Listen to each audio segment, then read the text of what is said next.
విజయవాడలో ఒక 3 BHK లేదా 4 BHK ఫ్లాట్ చూస్తున్నారా? అయితే ఇది బందర్ రోడ్ కి దగ్గరగా ఒక మంచి ప్లెజెంట్ లొకేషన్ లో సేల్ కి వచ్చిన గేటెడ్ కమ్యూనిటీ ప్రాజెక్ట్. ఇంకా ఆలస్యం చేయకుండా కింద డిస్క్రిప్షన్ ఉన్న కాంటాక్ట్ నెంబర్ కి వాట్సాప్ కాల్ చేయండి. వైఎస్ఆర్సీపీ సోషల్ మీడియా యాక్టివిస్టుల్లో చాలా క్రియాశీలకంగా వ్యవహరించే వ్యక్తి వర్రా రవీందర్ రెడ్డి. ఇతను పులివెందులకు చెందినవాడు. ఇతను ఈ మధ్యకాలంలో అరెస్ట్ చేసిన విషయం తెలుసు. ప్రస్తుతం అతను రిమాండ్లో కూడా ఉన్నాడు. అతన్ని అరెస్ట్ చేసినప్పుడు పోలీసులు అతన్ని ఇంట్రాగేట్ చేశారు. ఇంట్రాగేట్ చేసి ముద్దాయి యొక్క నేర ఒప్పుకోలు పంచనామా అని ఒకటి తయారు చేస్తారు.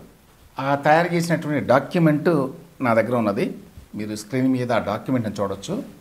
అంటే పోలీసులకి వర్రా రవీందర్ రెడ్డి ఏమేమి చెప్పాడు. ఇందులో చాలా విశేషాలు ఉన్నాయి. మొత్తం 38 పేజీలు ఉంది ఇది ఈ పంచనామా. పులివెందుల పోలీసులు ఈ ఇంట్రాగేషన్ చేశారు. సో ఇందులో ముందు ఎలా పట్టుకున్నాం ఏంటి ఇట్లాంటి వివరాలన్నీ ఉన్నాయి. ఇక ఆ తర్వాత వర్రా రవీందర్ రెడ్డి తాను సోషల్ మీడియాలో ఏ విధంగా పనిచేసేవాడు, ఏ విధంగా సోషల్ మీడియాలో అసభ్యకరమైన పోస్టులు బూతుల పోస్టులు పెట్టేవాడు, ఎవరు ఈ పోస్టులు అతనికి ఇచ్చేవారు, ఎవరెవరు కలిసి చేసేవారు, ఇదంతా ఈ మొత్తం నెట్వర్క్ అంతా ఎట్లా ఆపరేట్ అయ్యేది వైఎస్ఆర్సీపీలో, ఇట్లాంటి వివరాలన్నీ చెప్పాడు. ఇతను గతంలో భారతీయ సిమెంట్స్లో పనిచేసేవాడట. ఆ తర్వాత ఫుల్ టైం వైఎస్ఆర్సీపీ యాక్టివిస్ట్గా అతను ఆపరేట్ చేయడం ప్రారంభించాడు. ఇతను వైఎస్ఆర్సీపీ సోషల్ మీడియా ఏ విధంగా ఆపరేట్ చేసేది అనే వివరాలని చెప్పాడు. మొదట్లో గుర్రంపాటి దేవేందర్ రెడ్డి అనే అతను స్టేట్ సోషల్ మీడియా కోఆర్డినేటర్గా ఉండేవాడు. తర్వాత ఇంటూరి రవికిరణ్ ఇతరులు వీళ్ళంతా కూడా క్రియాశీలక పాత్ర పోషించేవాళ్ళు అని చెప్పాడు. ఈ గుర్రంపాటి దేవేందర్ రెడ్డికి ప్రభుత్వంలో జగన్మోహన్ రెడ్డి గారు చాలా పదవులు కూడా ఇచ్చాడు 2019-24 మధ్య కాలంలో. సో ఇనీషియల్గా అతని ఆధ్వర్యంలో నడిచేది. ఆ తర్వాత 2019లో వైఎస్ఆర్సీపీ గెలిచిన తర్వాత ఐ డ్రీమ్ ఛానల్ అనే ఛానల్ అందరికీ తెలుసు. ఆ ఛానల్ ఓనర్ చిన్న వాసుదేవరెడ్డి అనే ఆయన్ని ఏపీ డిజిటల్ కార్పొరేషన్ చైర్మన్గా జగన్మోహన్ రెడ్డి గారు నియమించాడు. నెలకి 3.5 లక్షల జీతానికి అప్పటి ముఖ్యమంత్రి గారు నియమించారు అని చెప్పి వర్రా రవీందర్ రెడ్డి చెప్పాడు. సో ఇందులో ఈయన ఆధ్వర్యంలో ఒక 65 మంది పార్టీ కోసమే పనిచేసేవాళ్ళు. ఈ 65 మందికి గవర్నమెంట్ నుంచి ఏపీ డిజిటల్ కార్పొరేషన్ ద్వారా జీతాలు ఇప్పించేవారు అనే విషయాన్ని చెప్పాడు. కానీ వీళ్ళంతా యాక్చువల్గా చేసే పని వైఎస్ఆర్సీపీ సోషల్ మీడియా నడపటం, సోషల్ మీడియా ద్వారా వైఎస్ఆర్సీపీ రాజకీయ ప్రత్యర్థుల మీద రకరకాల పోస్టులు పెట్టడం. ఈ సందర్భంగా రాష్ట్ర వ్యాప్తంగా ఎంతమంది ఈ విధంగా సోషల్ మీడియా యాక్టివిస్టులు ఉండేవారు వైఎస్ఆర్సీపీకి, వాళ్ళ పేర్లు ఏమిటని చెప్పి డీటెయిల్డ్గా అందరి పేర్లు చెప్పాడు. ఎన్ని ఛానల్స్ ఉన్నాయి వైఎస్ఆర్సీపీకి అనే విషయం కూడా చెప్పాడు. ఉదాహరణకి ఐపాక్ వాళ్ళే అప్పట్లో టీం జగన్ అన్న, రావాలి జగన్, కావాలి జగన్, జగనే కావాలి లాంటి యాప్స్ పెట్టి వాటి ద్వారా ఈ ప్రాపగండా చేసేవాళ్ళు అని చెప్పాడు. ఇనీషియల్గా ఐపాక్ ద్వారానే కంటెంట్ అందరికి అందేది. వాళ్ళు క్రియేట్ చేసినటువంటి హ్యాండిల్స్లో పెట్టేవాళ్ళు అని చెప్పాడు. వర్రా రవీందర్ రెడ్డి పోలీసులకు చెప్పినటువంటి సమాచారం ప్రకారం చాలా పెద్ద లిస్ట్ ఉన్నది. ఎవరెవరి ద్వారా ఈ సోషల్ మీడియా పోస్టులు క్రియేట్ చేసి పంపించేవాళ్ళు, ఎవరి ద్వారా వాటిని ప్రాపగేట్ చేసేవాళ్ళు, ఎవరి ద్వారా వీటికి ప్రచారం కల్పించేవాళ్ళు అని చెప్పి పెద్ద లిస్ట్ ఉన్నది పేర్లు.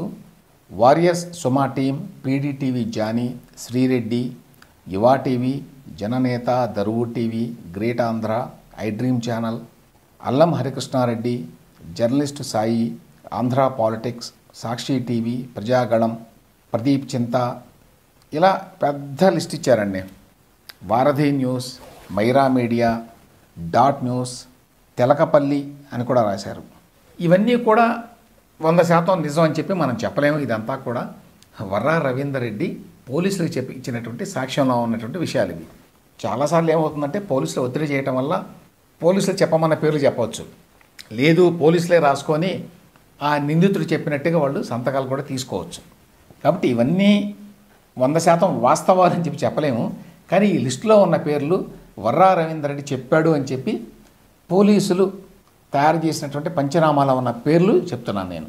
కాబట్టి వీళ్ళంతా కూడా వైఎస్ఆర్సీపీ సోషల్ మీడియాలో భాగస్వాములు అని చెప్పి మనం గట్టిగా నమ్మటానికి కూడా లేదు.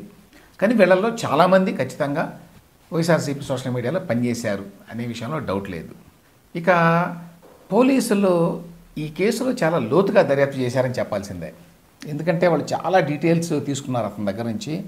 అంతేకాదు ఏ రకమైనటువంటి పోస్టులు వేశారని చెప్పి ఆ గతంలో ఉన్న పోస్టులన్నీ కూడా అసభ్యకరమైన పోస్టులు, బూతులు, అశ్లీలం, మార్ఫ్డ్ ఫొటోస్ పెట్టి వేసినటువంటి పోస్టులు ఇవన్నీ కూడా సేకరించారు వాళ్ళు. అవన్నీ కూడా ఈ పంచనామాలో ఉన్నాయి, చూడొచ్చు కొన్ని.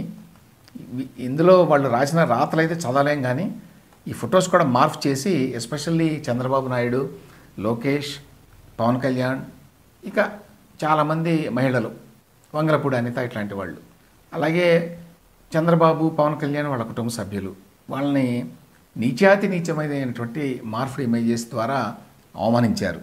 ఇక ఆయా పార్టీల్లో ఉండేటువంటి సోషల్ మీడియా యాక్టివిస్టులు మహిళలు కనుక అయితే వాళ్ళను కూడా నీచంగా చిత్రీకరించారు వీటిల్లో, మార్ఫ్ చేసి వాళ్ళ ఫొటోస్.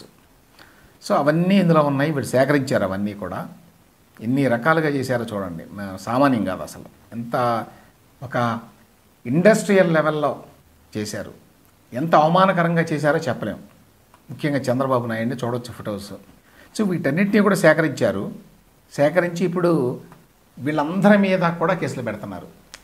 వీటి ఆధారంగానే ఇప్పుడు చాలామంది మీద కేసులు పెట్టారు. ఇంటూరు హరికిరణ్, కళ్ళం హరికృష్ణారెడ్డి ఇట్లాంటి వాళ్ళందరి మీద కూడా వరుసగా కేసులు పెట్టడానికి కారణం ఇదే. వర్రా రవీందర్ రెడ్డి ఇచ్చినటువంటి సాక్ష్యం, ఆయన ఇచ్చినటువంటి పేర్లు, తద్వారా వాళ్ళు ఏ రకమైన పోస్టులు పెట్టారు అనేవి కూడా ఇప్పుడు సేకరించారు. సో వాటి ఆధారంగా వీళ్ళందరి మీద కేసులు పెట్టి వీళ్ళని కోర్టులో హాజరుపరుస్తున్నారు. సో ఆ విధంగా వర్రా రవీందర్ రెడ్డి అరెస్ట్ ద్వారా వైఎస్ఆర్సీపీ వారి సోషల్ మీడియా తేనె తుట్టెని కదిపినట్టు అయింది. దాంతో ఈ విధంగా పదుల సంఖ్యలో వైఎస్ఆర్సీపీకి చెందినటువంటి సోషల్ మీడియా యాక్టివిస్టుల అరెస్టులు జరుగుతున్నాయి. ఇవన్నీ కోర్టులో ఎంతవరకు నిలబడతాయి అనేది ఒక విషయం అయితే, పోలీసులు ఇంత కఠినంగా వ్యవహరించడం వల్ల, ఇంత గట్టిగా వ్యవహరించడం వల్ల ఇప్పుడు ఇట్లా ఇష్టారాజ్యంగా బూతులు రాయడం, లేకపోతే ఫొటోస్ మార్ఫ్ చేసి పెట్టడం లాంటి వ్యవహారాలు చాలా తగ్గేటువంటి అవకాశం అయితే ఉంది.